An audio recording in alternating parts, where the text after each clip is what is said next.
Nagdagsaan na nga po ang mga biyahero sa mga terminal ng bus, pier at airport para sa bakasyon ngayong Semana Santa. Paalala po sa mga biyahe ha, iwasan na pong magdala ng mga bawal na gamit tulad ng matutulis na bagay para hindi na maipit sa mahigpit na security inspection.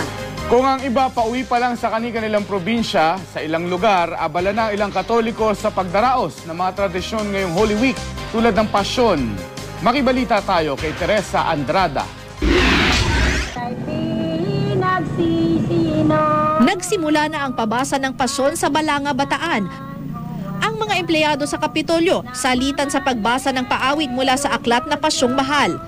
Sa Samal naman, nakatayo na ang life-size Stations of the Cross na gawa sa kawayan, buho at iba pang indigenous materials. Sa bawat istasyon, may maririnig na recorded na pagbasa ng Pasyon.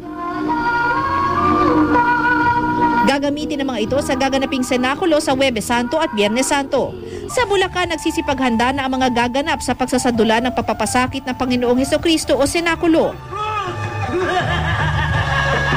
Tradisyon na raw nila ang magtanghal tuwing Semana Santa. 3 buwan ang ginugol ng grupong Dularawan para paghandaan ang senakulo na ipapalabas sa mga bayan ng Malolos, Hagonoy, Paumbong at Pulilan. Pagninilay ang pakay ng mga umaakyat sa Kawa-Kawa Hill sa Ligao, Albay. Makikita roon ang larger-than-life Stations of the Cross. Ipinapakita rito ang pagpapakahirap ni Hesukristo para mailigtas ang sanlibutan sa kasalanan. Hindi naman ininda ng mga deboto ang mataas na aakyatin. Konting sakripisyo lang daw ito para sa Panginoon. Nagsimula na ring umakyat sa Tabor Hill sa Barangay San Jose, Cebu City ang mga deboto para makapagnilay ngayong Semana Santa. Since it's Holy Week, so dapat mo sacrifice ta. Ang pagpakita na mo pagsakripisyo, one is Station of the Cross. And this place is, I think, it's best. Karamihan sa mga deboto sinadya ang lugar bago pa man dumagsa ang mas maraming tao sa mga susunod na araw.